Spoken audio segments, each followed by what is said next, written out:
అపోస్తలుడైన పౌలు తెస్సలోనిక సంఘానికి రాసిన మొదటి పత్రిక 5వ అధ్యాయం 15వ వచనం మనం చదివితే అక్కడ బైబిల్ ఏం చెబుతుందో ఒకసారి గమనిద్దాం. 1 Thessalonians chapter 5 and verse 15. ఎవడునో కీడునకు ప్రతి కీడు ఎవనికైనా చేయకుండా చూచుకొనుడి. మీరు ఒక్కని ఎడల ఒకడును మనుషులందరి ఎడలను ఎల్లప్పుడూ మేలైన దానిని అనుసరించి స్తోత్రం చెప్దాం ఒకసారి. బైబిల్ చెబుతున్న ఒక గోల్డెన్ రూల్ ఏంటో తెలుసా? ఎవరైనా మీకు కీడు చేస్తే వారికి ఏం చేయొద్దన్నాడు దేవుని వాక్యంలో. ప్రతి కీడు చేయకండి, దేవునికి అప్పచెప్పండి. ఆ వ్యాజ్యము, ఆ పరిస్థితిని దేవుని సన్నిధిలో పెట్టండి.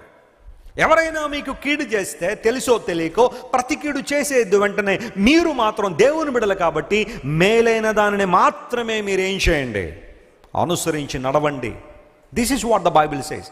ఇప్పుడు బైబిల్ సెలవిస్తూ ఉంది, మీరు బహుగా అభివృద్ధి పొందినట్లుగా పాలు తేనెలు ప్రవహించే దేశంలో మీరు నివసించాలి అంటే చెప్పండి, ఆయన చెప్పినట్టు మనం ఏం చేయాలి? నడవాలి. ఏం చెప్పాడంటే ఎవరైనా నిన్ను కీడు చేస్తే వెంటనే ఏం చేయొద్దు, ప్రతికూడు చేసేయద్దు.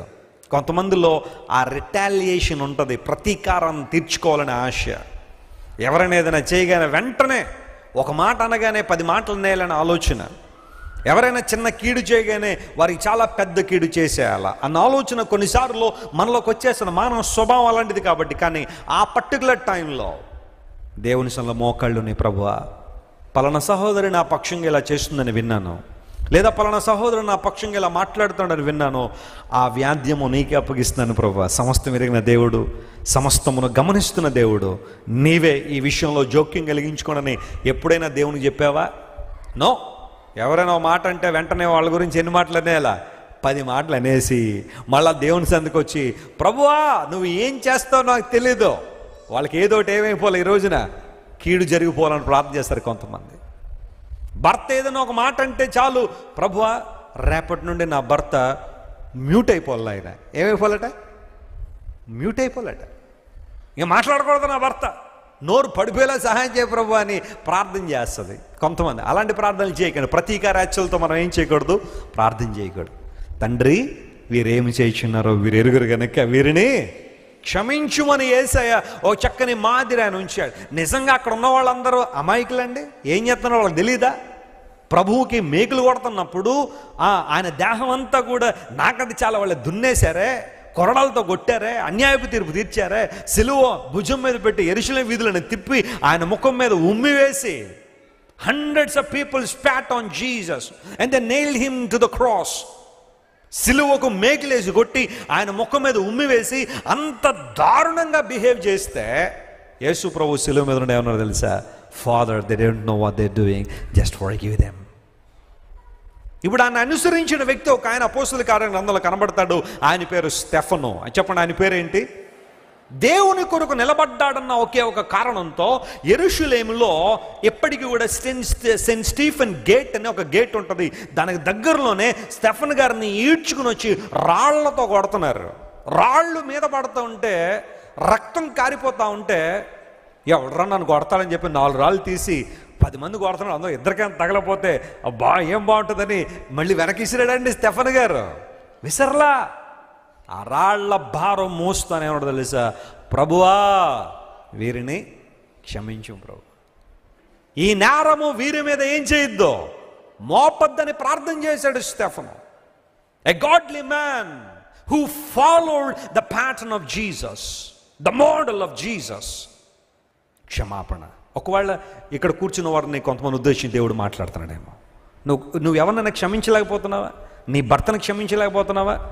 This is the time. దేవుడు నీతో మాట్లాడుతున్నాడు. నువ్వు పాలు తేనెలు ప్రవహించే దేశంలోకి వెళ్ళాలంటే డూ ఇట్ నౌ. తీసేసాయి నీ భర్త మీద ఉన్న అసహనం, ఆ ప్రేమహీనత. అతను చూస్తే కొంతమంది భర్తను చూడగానే కొంతమందికి పాములు, ఆ తర్వాత తేళ్ళు జెర్రులు పాకినట్టుగా ఎలా పక్కలే ఎలా అంటారు చాలామంది. ఎవరిని? సొంత భర్తనే. తప్ప అలా మాట్లాడకండి, ప్రేమతో పలకరించండి. ఒకవేళ ఇంతవరకు నీ భర్తను ప్రేమించలేకపోతున్నావా, నీ భార్యను ప్రేమించలేని పరిస్థితిలో ఉన్నావా? ఆయన అంటూ ఉంటాడు, నీ ముఖం చూసుకున్నావా, ఎలా ఉన్నావా, ఎప్పుడైనా అద్దంలో చూసుకున్నావా, ముందు నువ్వు చూసుకున్నావా అని. నీ భార్య నిండు ముందు నువ్వు ఎప్పుడైనా అద్దంలో కరెక్ట్గా చూసుకున్నావా? లైట్లు ఆరిపోతే కనబడ్డాయి గారు ఇంట్లో. మళ్ళీ భార్యని అంటాడు నువ్వు ఎలా ఉన్నావో చూసే ఉంటాడు. మరి ఎలా ఉండాలి నీకు? సినిమా యాక్టర్ లాగా ఉండాలా? మేకప్ తీసేస్తే వాళ్ళు నీ భార్య కన్నా వరస్ట్గా ఉంటారు. ఇది తెలియట్లేదు కొన్ని సందర్భాల్లో. ఆ రంగులు హంగులకి చూసేవాళ్ళని వా ఎంత అందంగా ఉన్నారో అనుకుంటారు. మేకప్ తీసేస్తే నీ భార్య కన్నా అధ్వానంగా ఉంటారు వాళ్ళు. రంగుల్ని హంగుల్ని చూసి మోసపోవద్దు ప్రియ తమ్ముడు. స్వచ్ఛమైన మనసు గల నీ భార్య నువ్వు ఎన్నంటన్నా ప్రేమిస్తుందే. ఆ ప్రేమ ఎక్కడి నుండి వచ్చింది? దేవుడి నుండి వచ్చింది ఆ ప్రేమ. అలాంటి విషయాల్లో నీ భార్య గుణవతి అయినప్పుడు, శీలవతి అయినప్పుడు, నీ భార్య సంస్కారవతి అయినప్పుడు ప్రేమించు, హత్తుకో. హ్యాపీగా ఉండండి, సంతోషంగా ఉండండి. కొంతకాలం అయిపోయిన తర్వాత ఈ అందాలు చందాలు ఏమి కనబడేవి కాదు. పరిపూర్ణమైన స్వచ్ఛమైన మనసులే జీవితాన్ని ముందు కొనసాగిస్తాయి. దేవుడు నీకు మేలు చేయాలని ఆశపడుతున్నాడు. మేలైన దానిని చేపట్టండి. దేవుని బిడలంగా మనం ఏ ఒక్కరికి ఇంటెన్షనల్గా కీడు చేసే వారంగా ఉండకూడదు అని బైబిల్ సెలవిస్తాం.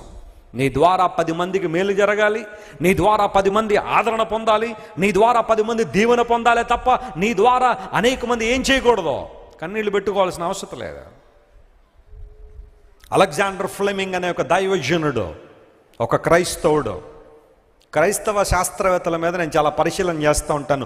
నిజంగా వారి యొక్క పరిశోధనలు కానీ, వారి ఇన్వెన్షన్స్ కానీ, వారి డిస్కవరీస్ కానీ ఈ రోజున ప్రపంచానికి ఎంత మేలు చేశాయండి, ఎంత ఉపయోగం కలిగించాయి. కొంతమంది క్రైస్తవులు అంటే ఇదేదో దేశాన్ని పాడు చేసేసేవాళ్ళు అనుకుంటారు చాలామంది. ఈరోజు నువ్వు వాడుతున్న ప్రతి వస్తువు కనిపెట్టింది వాళ్లే కదా. అలెగ్జాండర్ ఫ్లెమింగ్ పెన్సిల్ని కనిపెట్టాడు. ఏదో ఒక రూపంలో ఈ భూమి మీద పుట్టిన ప్రతి ఒక్కడు పెన్సిల్ని తీసుకున్నవాడే. అంతకుముందు కోట్లాది మంది ప్రజలు ఏదో రకాలైన పరిస్థితుల ద్వారా చనిపోతూ ఉంటే ఒక్క పెన్సిలిన్ ప్రపంచంలో సుమారుగా 85% మందికి ఇప్పటికి ఇవ్వబడిందని శాస్త్రవేత్తలు చెప్తూ ఉంటారు. అలెగ్జాండర్ ఫ్లెమింగ్ చేసిన చిన్న పరిశోధన, ఆ చిన్న పరిశోధన ప్రపంచానికల్లా దీవెనకరంగా ఉంది. నేను అనుకుంటాను అలెగ్జాండర్ ఫ్లెమింగ్ తను కనిపెట్టిన పెన్సిలిన్కి పేటెంట్ తీసుకోవాలా. పేటెంట్ హక్కులు, కాపీరైట్స్ ఉంటాయి. నేను చేసిన ట్యూన్ ఇంకెవరో చేయడానికి వీల్లేదు, నేను రాసిన పాట ఇంకెవరో రాయడానికి వీల్లేదని కొన్ని పేటెంట్ హక్కులు తీసుకుంటారు. కొన్ని టైటిల్స్కి, వారి సింబల్స్ కూడా, కొన్ని రకాలైన లోగోస్ కూడా పేటెంట్ హక్కులు ఉంటాయి. మళ్ళీ ఆ లోగో ఇంకెవరో వాడకూడదు, ఆ ట్యూన్ ఎవరో వాడకూడదు, ఆ లిరిక్ ఎవరో వాడకూడదు. ఇలా కాపీరైట్లు ఉంటాయి. అలెగ్జాండర్ ఫ్లెమింగే కనుక కాపీరైట్ కనుక తీసుకుని ఉంటే తను కనిపెట్టిన పెన్సిల్కి he would be the richest man of all time. ఈ భూమి నిలిచినంత వరకు కూడా అలెగ్జాండర్ ఫ్లెమింగ్ అంత గొప్పోడు, అంత డబ్బు ఇంకెవరికి రాదేమో. ఎందుకంటే వాడే ప్రతి పెన్సిల్ మీద అతనికి రాయల్టీ వెళ్లాల్సి ఉంటుంది. 10 రూపాయలు పెట్టి కొనుక్కుంటే అందులో ఖచ్చితంగా 2-3 రూపాయలు అలెగ్జాండర్ ఫ్లెమింగ్ ఇచ్చేయాలి, కనిపెట్టాడు కాబట్టి. కానీ తీసుకోవాలా, కాపీరైట్ తీసుకోవాలా. ఎంతమంది దేవుని బిడ్డలు ఈ రోజున ఉన్నతమైన అనుభవాల్లో మనందరం జీవించడానికి తమ జీవితాల ఫణంగా పెట్టారు. You must become a blessing.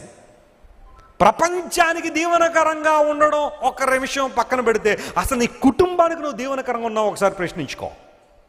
Me mummy డాడీకి నువ్వు దీవెనకరంగా ఉన్నావా?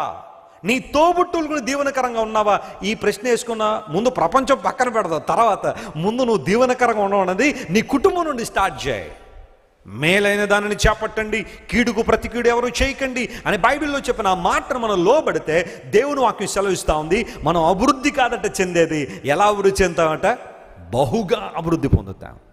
దేవుడు మీలో చాలామందిని బహుగా అభివృద్ధిలోనికి నడిపించిన గాక. చెప్పండి గట్టిగా ఆమేన్. పాలు తేనెలు ప్రవహించు దేశం అనగా సమృద్ధి కలిగిన ప్రాంతంలో దేవుడు మీరందరూ నివసించినట్లుగా దేవుడు మీకు మేలు చేయాలని మనసారా కోరుకుంటున్నాను.